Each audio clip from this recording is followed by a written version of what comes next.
right, hello everybody. Welcome back to Taped Crusaders, the podcast that reviews every single superhero adaptation ever made. I'm your co-host, Michael. Unfortunately, Joshua Mervell is sick again. Again? Again, yes. Can you believe it? I think he just didn't want to watch Superman 4.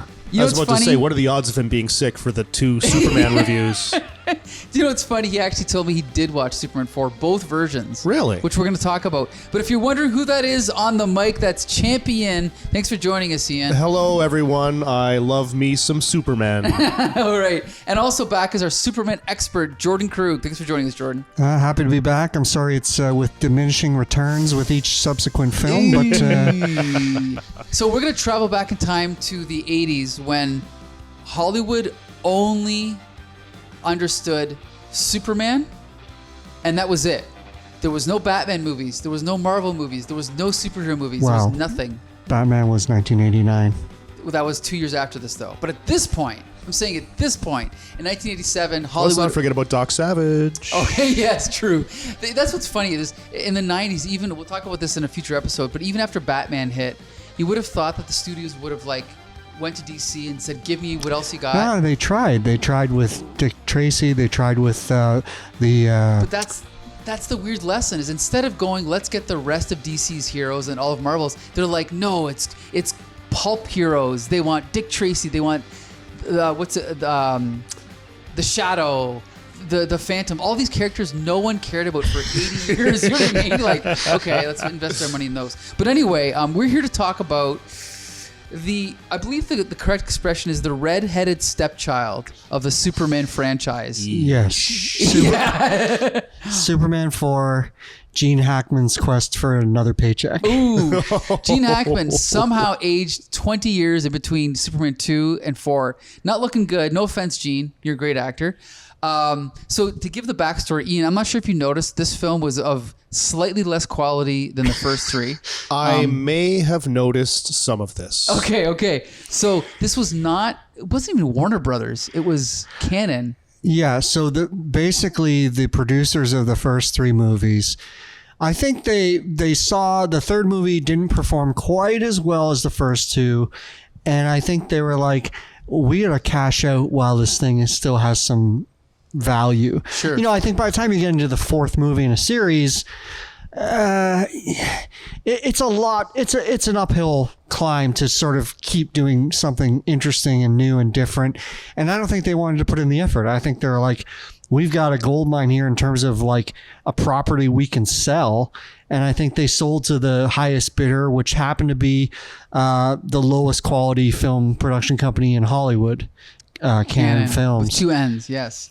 So in case you're wondering about Canon's other, what else they're known for, I found out through my research that the producers had an X budget for this film, and then they just took half the money and funneled it into one of their other productions without telling Christopher Reeve. And that film was He-Man and the Masters of the Universe with Dolph Lundgren.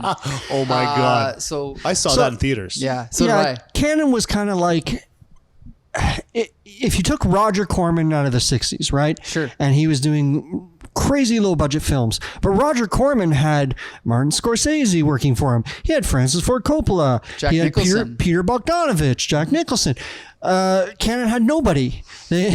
So you had low budget with no talent behind the camera. Right. And somehow, I can't believe they lasted as long as they did. Right, because they eventually went bankrupt, I think. Yeah, right? they completely went bankrupt because they ended up they tried to grow too fast. They bought big name properties. They bought Masters of the Universe. They bought Superman, but they refused to actually pay the money to put the right people behind the camera. Sure. And it showed, and nobody went to see these movies. And if they did go to see these movies, they said they were terrible. Yep. And the company folded in the late 80s. I must say, to back up your story, this is off topic. I remember me and all my friends on Wildwood Crescent, I think it's a Crescent, Wildwood Drive in Forest Glade. Parents, kids, all walking to the Forest Glade Cinema to see He-Man. And all of us were like, what in God's name was that? It was a piece of crap. It was bafflingly bad. Yeah, nothing like the cartoon, nothing like the toys. It's funny because I think there was this notion in the 80s that if you make it like Star Wars, or you have magic powers, you make it fantasy, that people will just come and give you money. Like you don't have to make a good movie. Yeah. You just do the same thing that everybody else is doing, and instant cash. You're right. Well, they learned. Hopefully, they learned a lesson, but it took a few decades. But anyway, so we're gonna talk about Superman 4. So this film, Saul Kynes are not involved. Richard Donner's obviously not involved. Richard Lester's not involved. None of the original writers. Completely different special effects team, as far as I know. Now, the one thing we will say that it's in its favor is Christopher Reeve only agreed to come back if he had some control over what the script was, because he was not happy with Superman 3. I think Christopher Reeve's heart was in the right place. And it's actually, to me, it's kind of sad that this was the end of the Christopher Reeve Superman, because nowadays, if they made a bad fourth movie, they'd figure out a way to reboot it, and they'd figure out a way to bring. Now, obviously, now Christopher Reeve's not with us anymore, so that would never happen. But they would, if this had happened in our day now, if they made one bad movie, they would recover. But this movie was so bad that it basically sunk the company that made it. And Christopher Reeve, of course, was like, I'm never touching this property again. I can't be associated with this anymore. I feel bad because he was a great actor. And I think he was passionate about doing another Superman movie if it had a message, which was about, he wanted to talk about the nuclear treaties. And I think his heart was in the right place, but everybody around him was just trying to make a buck or save a buck. And I think he got screwed over in the process. I think you're right. Actually, the commentary on the Blu-ray was by co-screenwriter Mark Rosenthal, I think it was. He seemed to, have the right idea going, and he agrees the movie's garbage. And he doesn't even blame Sidney J. Furie. He blames the producers and the budget cuts and like the shadiness that went on behind the scenes. There's an interview with Christopher Reeve where the interviewer is basically like, "Are you ever going to go back and do Superman again?"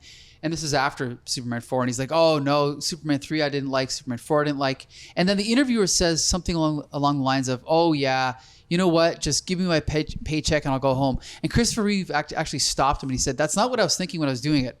My heart was always in it. I was never just there for the paycheck. It's just that the way that the project turned out was not how I wanted it to be, I will say the very first shot of the movie, the very first thing you see. So we've established with Superman 1, we've got these amazing optical titles that at the time nobody had seen that before. That sort of slurred letters coming towards you with the sound and the music. Amazing. Second movie did the same thing. Third movie they tried to do a comedy sequence for the credits. This movie, it starts with like, if you were like, okay, I've got like a SVHS machine from like a TV station, and it can do some effects, and we can do trails on the letters, like video trails. That's close enough to those like optical letters. Let's just do it that way. And it's so cheap.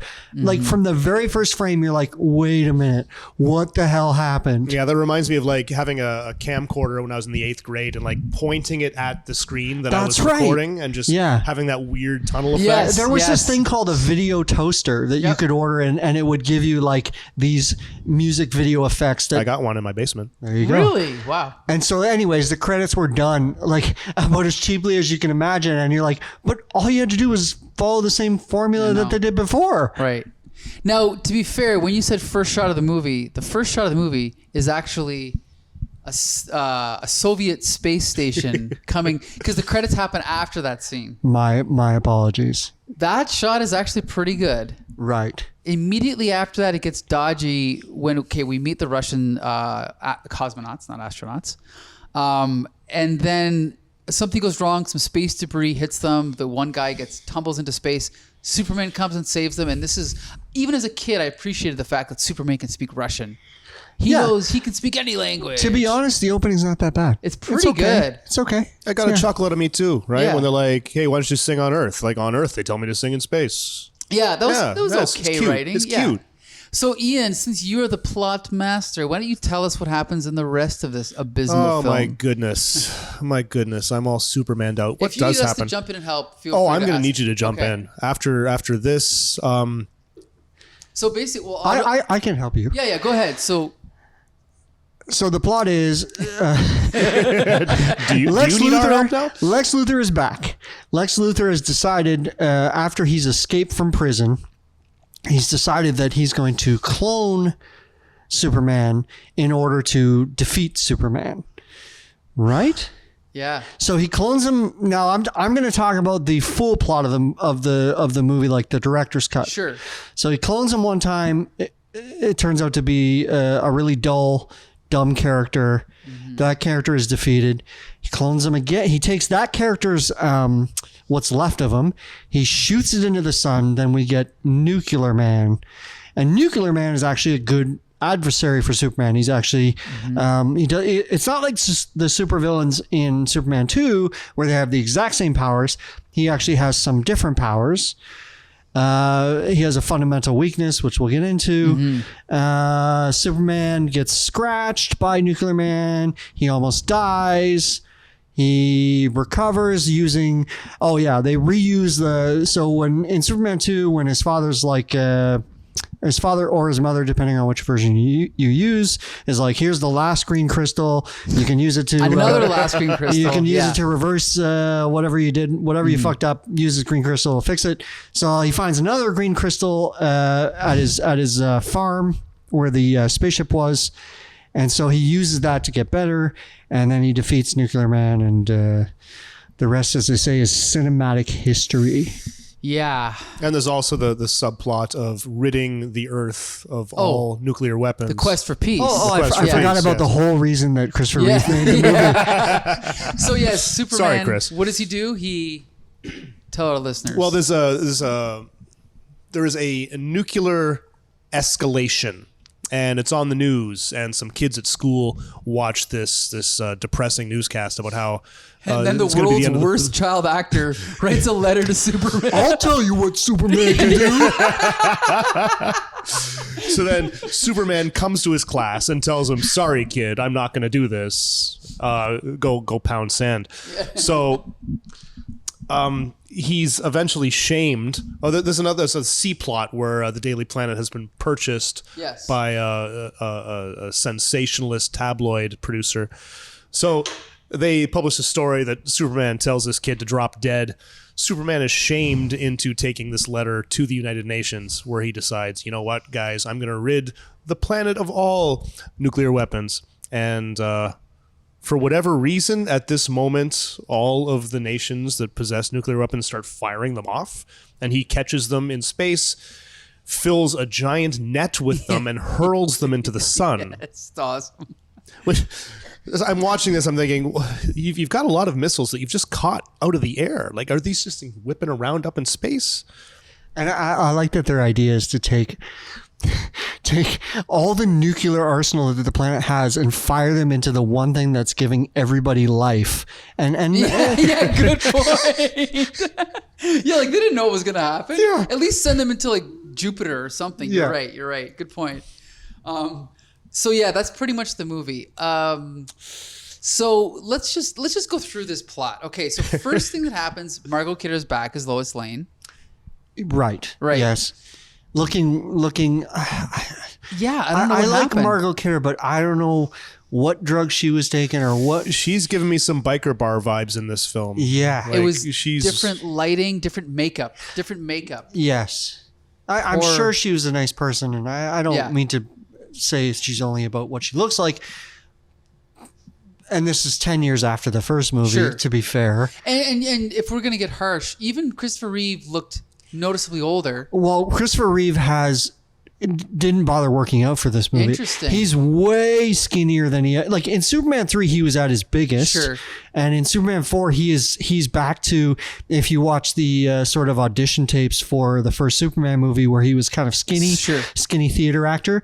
That's what he's back to in this movie. Interesting. And I don't know, like, I'm not saying that I feel like he kind of maybe saw the writing on the wall and he's like, I don't think he's phoning it in, but he's like, what's the point of getting all bulked up again? Yeah. Yep. You know what? And actually, I mentioned this earlier, but Gene Hackman looked terrible.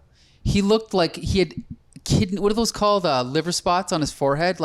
And his hairline was receding in a bad way. It's almost just like there was no thought put into makeup lighting, like physical. Well, I mean, in the context of the film, he'd spent those intervening years in prison, hadn't he? I mean, okay, but if you're gonna go through that trouble, why didn't they just shave his head and make him look like Lex Luthor? You know what I mean? It's a shame that he's in this movie because he gives a great performance in Superman 1. And what's left of his footage in Superman 2 is great. Yep. And this movie, he's kind of phoning it in. And I don't think he's bad, but it actually just diminishes the whole character of Lex Luthor. So then you're like, I don't remember the first two as fondly anymore because I remember him in 4. Good point. And it's a cop-out.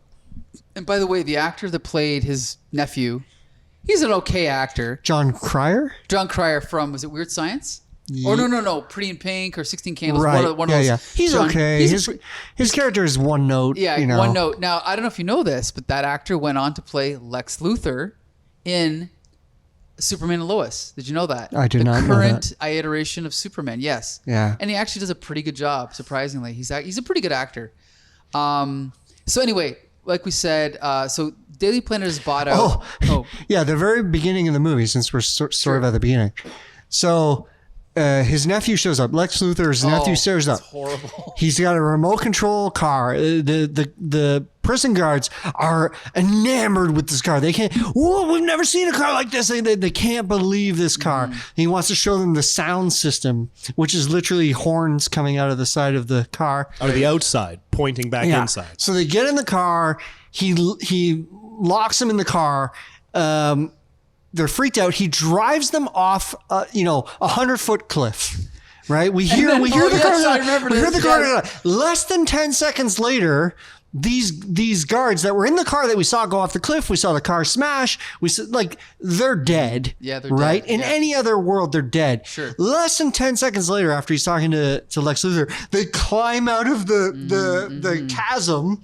And they have like dirt on their face. Sure, I know. It's garbage. I know. Clearly added in post. And I feel like somebody saw the test screening and they're like, did he just murder? The first thing the nephew did was murder 2 guards? No. We got to show them climbing out. I mean, if that's the way that it's played out, then at least we take the villain seriously right off the bat. I mean, Lex Luthor murders the 2 cops that follow Otis into the subway in the first movie. Yep, so we're okay with that. So why do you have to have this shot of them climbing out of the pit 10 seconds later? Because Superman's supposed to be a comedy film. Also, if we're, what? Sorry, I missed that.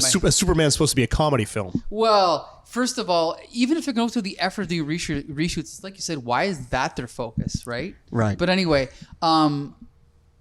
even because I've watched the film twice this week now, both versions.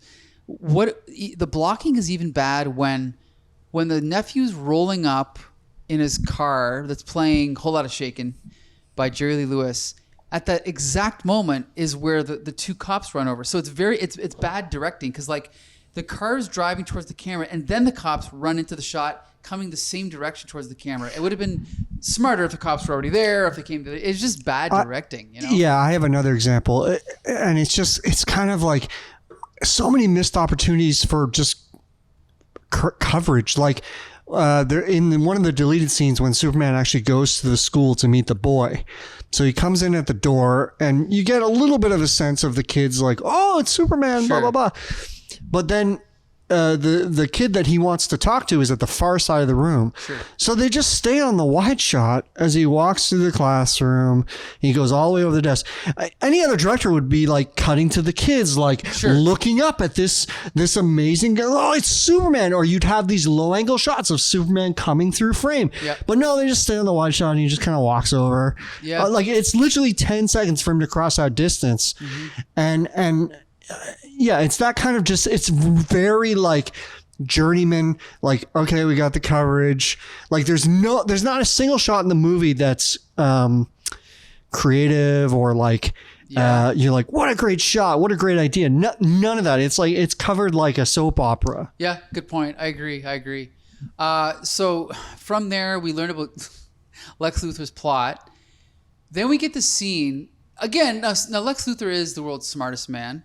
Lex Luthor decides, we're going to go to this museum or whatever it is. The Museum of Superman. Yeah, is that what it is? I don't know. Okay. But Superman has donated a piece of his hair. It's a cool idea. A piece of Superman's hair is holding up. What was it again? A 1,000-pound weight. Right. Just a great idea. So he's going to use this to get his DNA to clone him. Smart. And I'm going to use a pair of pliers to cut it. Yeah, he takes bolt cutters. So the same hair that can hold up 1,000-pound weight can be cut with a pair of. But also, Lex Luthor is like a thug. He comes in with the bolt cutters and he just smashes the glass. I know it's not there's no art to his plan whatsoever. Right. We'll just go in there, we'll smash the glass, we'll steal the hair, whatever. Stupid. Just I mean this movie is stupid, but anyway. Okay, around this time we also meet the new owner of the Daily Planet, this entrepreneur, multinational guy, asshole.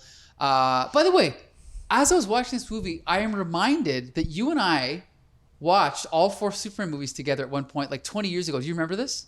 Probably. Yeah, because I remember watching this movie, and I remember at the point where they said something like, "Oh, well, at least it'll sell a lot of newspapers." You were like, "Oh, what a great character!" So fleshed out. Like he has like one character trait. Yes. But anyway, we meet his daughter, played by Muriel Hemingway, who we know from Manhattan. Yes. As well as other movies. I'm not sure if you're familiar with the daughter actress. I've seen her around. Sure. She's a good actress. She's fine. For some reason, she has the hots for Clark Kent, which again, it makes no sense because a woman in power like that, why would she be attracted to a nebbish? Sure. It makes no sense. To be fair, though, I think the way that she plays the character makes sense. Like, it doesn't. I think so. I think she's does a great job. Oh, like the scene where she gets on the desk calls Clark and gets on the desk, puts her leg up in the air, is wearing a short skirt, and that's supposed to be the empowered female who's running the newspaper. No. I'm not saying she's empowered. I'm just saying that I think that she plays her character type falling for him. I think she plays right, even though that might be a stupid tactic. I think that when she's in the gym with him and when she's interacting with him, I think her character is fine. I don't think she's evil. No. She's just privileged and spoiled and whatever. She's a good heart. I do love it. Sorry, go ahead. I do love that Lois, who could give 2 fucks about Clark, is suddenly jealous. Protective of him. That there's another woman in the office. Yeah, that's actually a half decent idea. Yeah. And I think they should have played that up a little bit more. It would have made a little bit more sense. Yeah, it would have been better. It would have given Margaret Kidder something to do. Given her something to do, and would have given this Alana is her name? Would have given her... not Lana. It's I don't remember her name. We'll have to do Lacey? Yeah. Lacey, that's right. Lacey? Okay. It would give Lacey a reason to go after Clark. If there was competition between her and Lois Lane, right, then she could try and swoop in. Now, the other thing they do in this movie is in the director's cut, in the longer version, there's another love triangle where the creature that Lex Luthor creates first, call him Nuclear Man 1. Sure. I don't know what else to call him. Falls in love with Lacey. Sure. So now he's in love with her. Clark's falling for her, and there's like another love triangle they're trying to establish there. Sure. Yeah, which is a fine idea, which we'll get to in a little bit. But before we get to that, we have to say that this love triangle that they could have had with Lois, instead of developing that, they just rehashed Superman 1. Where Lois... So, I'm trying to think of the chronology. So I think what happens is... Oh, I know what happens. First, he gets the request from the kid, and he's thinking about what to do. And so he's missing work. Then Lois Lane goes to his apartment, and he's kind of like, he doesn't want to go to work. He misses like a dinner, an event.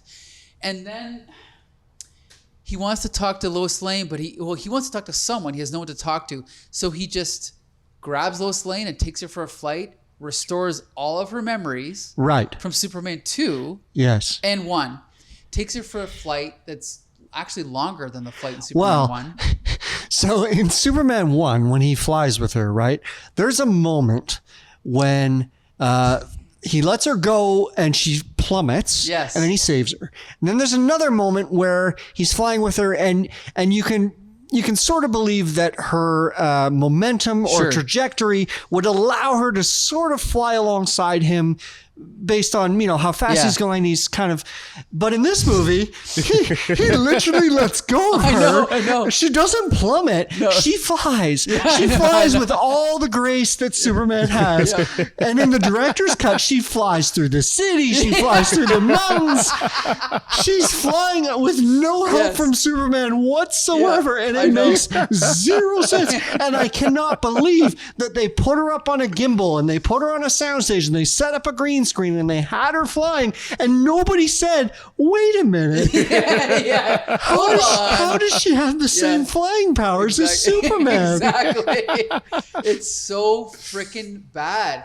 And they could have so easily, like, that scene did not need to be in the movie at all. In the first one, a lot of people hate the flight scene in Superman 1, but it's romantic, right? Like, it's a flying with a god or whatever. In this movie, it's just a pathetic rehash. Yes. It's just and then of course he brings her back and you're like, oh, okay. He has restored her memory, so now we're gonna get something different. No, right at the end of that scene, he's like, boom, you forget again. Yeah, I know. You're done. It's garbage. It was the super kiss once more, wasn't it? Second super kiss. So that it made no sense. No, it's official. It's one of his powers. So speaking of extra powers, we'll get to those later because he has a few in this movie. But what ends up happening, and depending on which cut you watch, he either fights Nuclear Man 1 for about a half hour or 20 minutes, defeats Nuclear Man 1. We should point out, for those that haven't seen the original director's cut, Nuclear Man 1 looks nothing like Nuclear Man 2. He is a different actor, goofy. Like, he doesn't really have a costume, does he? No, he's like a British actor. Yeah. And so basically what happened was they made this movie, they put the movie together, they had a test screening, and it went so badly that they cut like essentially an hour out of the movie. Right. And I don't even think that the cut that they showed was like, a work print would be like every single thing you shot. And of course, you're going to cut tons of it out. Sure. I think this was they're like, here's the movie. Let's show it to an audience. And the audience is like, this is a piece of shit. Yeah. So they're like, okay, well, Nuclear Man 1 can all go. But like every scene with Nuclear Man 1 is really bad. Yeah, like when he shows garbage. up, he's acting like a baby, and it's like a grown 40-year-old man, fat guy. He emerges from this chrysalis with a pie plate over his genitals and nothing else. So you saw all the deleted scenes then, right? I saw all the deleted scenes. Yes. It's so bad. Well, here's the thing though. All those scenes were bad, but all those scenes I think were necessary to set up the actual Nuclear Man. Right. And the fight, like, I think, had you had a better director and some better camera work, the fight between Superman and the first Nuclear Man is actually, it's kind of interesting. It's kind of a rehash of the end of Superman 2. Sure. But, they're crushing cars and they're blowing shit up. That scene where they were crushing the cars together, I thought that could have worked. Right. Visually, it was interesting to show that these two beings had identical powers. Right. They're crushing the cars, and the car in the middle is the one that got the brunt of it. And the first Nuclear Man, not to get too deep into the weeds, but the first Nuclear Man has the same powers as Superman. He's like just a dumb version of Superman, but it's different when he uses that DNA to make the second Nuclear Man from the sun, who now has new powers. Right? Mm-hmm. Yeah, but to be fair, I mean, I had never seen these deleted scenes until a few years ago. I was fine with the theatrical cut. I didn't need these extra scenes. Right. See, I did. This is the first time I really watched Superman 4. Okay. And I thought, this doesn't make any sense. Okay. All of a sudden, Lex Luthor is using this DNA, and he just happens to say, hey, let's shoot it into the sun. And then this Nuclear Man is the result. Having the first iteration of Nuclear Man be a failure, it shows that he's trying something. Sure. And that didn't work. What am I going to try next? Well, maybe this radiation that I've used isn't enough. What do we have that's got more radiation? Oh, there's the sun. So there's a logical progression there. Not to mention, there are vestiges of this first Nuclear Man that are left in the theatrical cut. First of all, when he's preparing this little thing that he's going to attach to the rocket to fire into the sun, he scoops these little coffee grounds into it. And I'm thinking to myself, what the hell is this? It's not until I saw the deleted scenes that we see that the first Nuclear Man was incinerated, and Lenny? Yeah. Lenny, he scoops them up and he dumps them on the carpet, and Lex Luthor shop vacs them up with a little dustbuster, and he holds the dustbuster to his chest. Oh, that's my boy. Mm-hmm. Right. Which I thought was pretty amusing. But we see, that's what that is. It's the first Nuclear Man. Now, as well, there's that fight in the club where Lacey is taking Clark. That is where Nuclear Man, the first one, falls in love with her. He sees her at this fancy club. Yes. He develops this crush. He fights Clark over her. I do like that they gave him a party jacket. That was great. That was great. But the second Nuclear Man, he still is infatuated with Lacey. Sure. Why is that? There's no reason for it, unless there's some vestigial memory that is left in those little coffee grounds. So suddenly all that makes sense. Now, all the scenes with the first Nuclear Man are terrible. Yes. But the things that they set up, I think, are necessary for any of the rest of this to make any sense. Now, I want to point out, I don't remember because I watched both versions what happens where, but there's the part where Lex Luthor is kind of like poking around in like almost like a petri dish. And there's like, but there's like that fleshy stuff. It's like a little brain but it's looking not, thing. It's like, the special effects in 1957 Hammer films were better. Like it doesn't even look like I would have at least gotten like a chicken breast and like put something on it to make it look like a brain. This just looked like, I don't know what, you know what I mean? Like, you know what I'm talking about? Like it looked like I don't know what it was. Like they put some napkins in there. Yeah, like it was like that. Like, what do we have laying around here? This bag. Let's just throw it in this thing and put some food coloring. It was garbage. Well, speaking of special effects, we should go into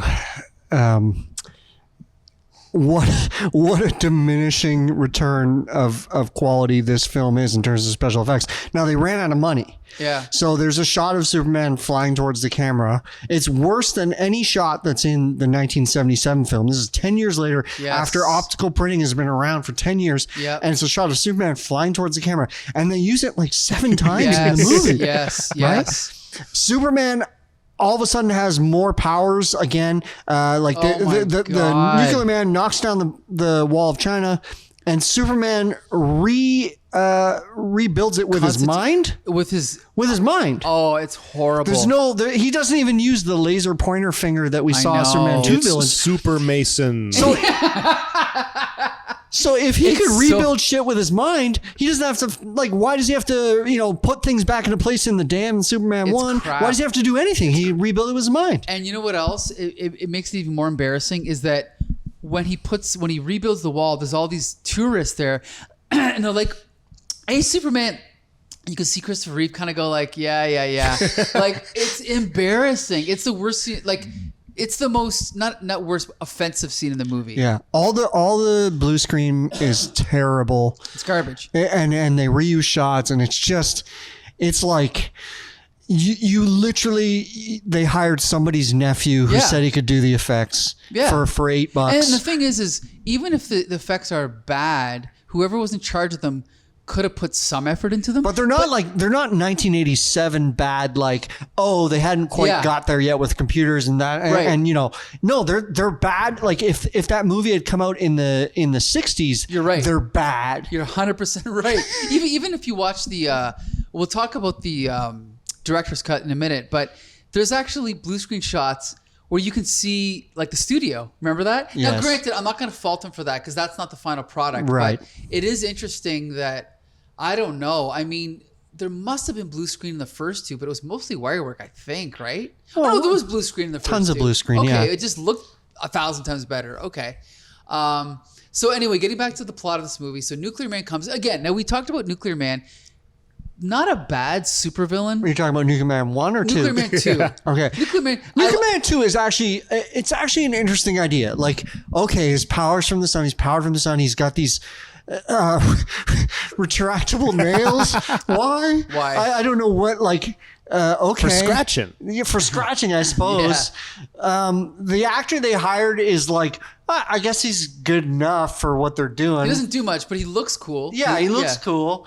And he poses a real threat because when he scratches Superman, we see Superman like getting old and frail and almost dying. Now, I'm not sure how much of that is in the director's cut versus the regular cut. Do we see him get old in the regular cut? We do. We do. Yeah, I think we do. Yeah. Okay. He looks like a zombie. Yeah. It's creepy. With the thinning white hair. Yeah. But yeah, like as a villain, you're like, okay, at least it's something different, you know? He looks like a typical like a comic book supervillain. He looks fine. He looks okay.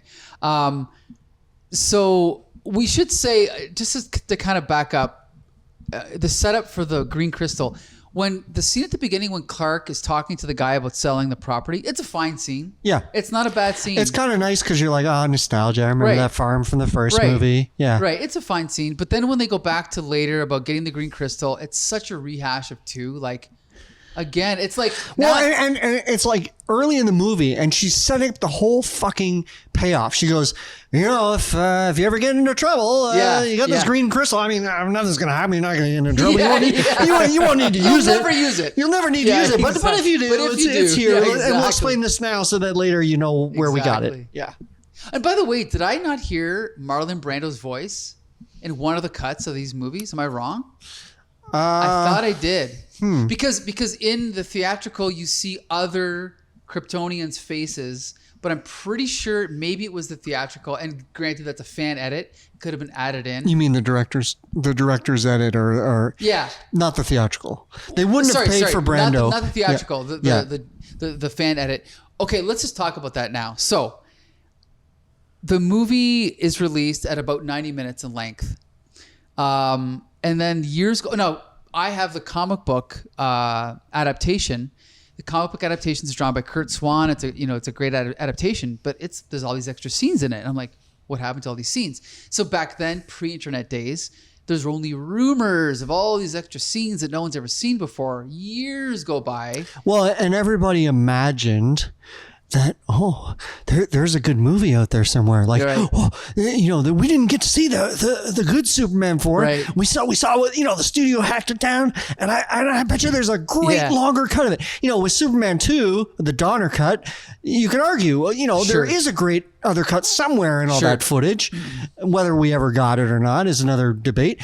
But the sad thing is, once you see all this extra footage, you're like, no, there's no good movie in any of this footage. It can't be done. You can't create a great movie out of, even if you added all the deleted scenes back in and then you went in and you really fine-tuned the edit and you really, a good version of this movie cannot exist. This is true. So the Blu-ray that came out in whatever year I have, it has most of the deleted scenes on the Blu-ray. There were a few missing, and then someone created a fan edit. Right. And Jordan Krug knows this person. Well, I believe his handle is Bushman. Okay. But it's called The Quest for Coherence. Okay.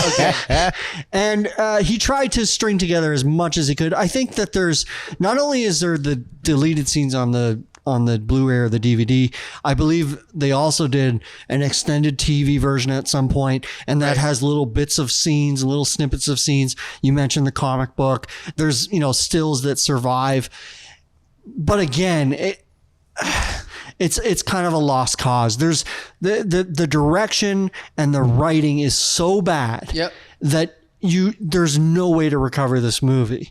Even if you had every scrap of footage they shot, it'll never be a good movie. And the thing is I remember this was 87. So I specifically remember not seeing it in theaters because I think it came and went.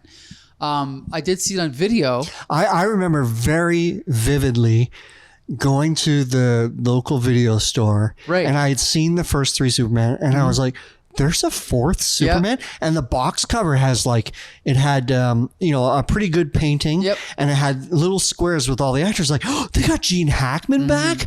Oh my gosh, yeah. So and they show I think they show Perry White or a couple of the other Margaret Kidder, and you're like, oh my god, how have I not seen this? And then you take it home, and then you are like, what the hell happened to Superman? Because I think so I would have been 11, and I remember watching the movie and knowing it was bad, but not knowing why. Like, I didn't know anything about writers or directors, but I remember also feeling it was the only time Christopher Reeve ever overacted. Okay. And there was 2 instances I can think of.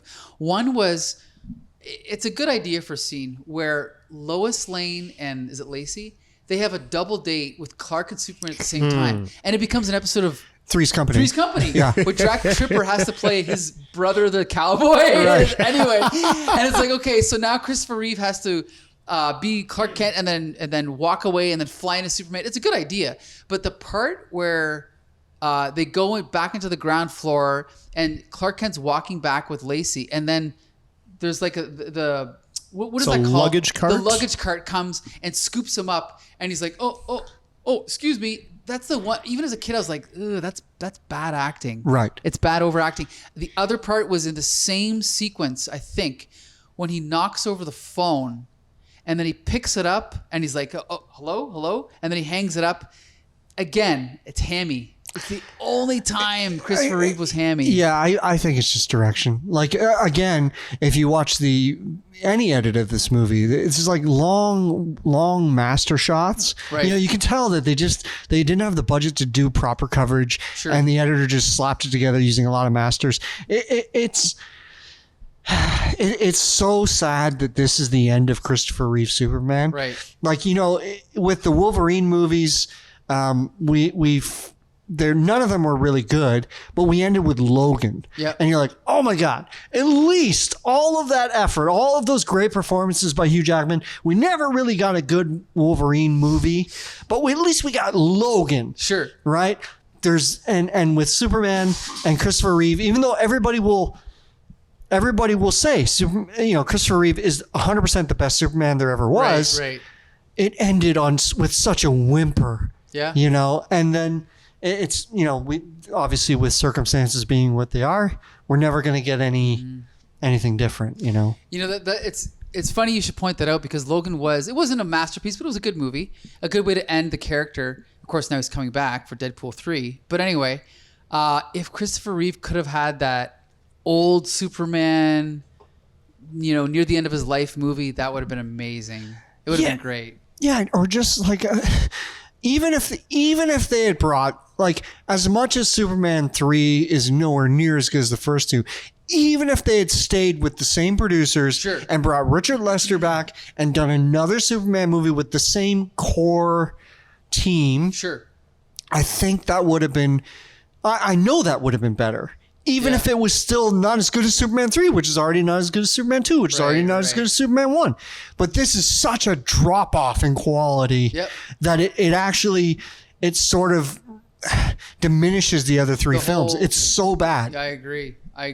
You're right. If they would have stopped at 3, it would have been another good 80s trilogy. Exactly. Right? But now it's just like, when you mention Superman, people are like, what? Superman? And to your point earlier about Christopher Reeve, I don't think it was his intention to do a shitty cash-in movie. Sure. But that's what this is. And he's a part of it. And there's not much you can do about it, you know? Right.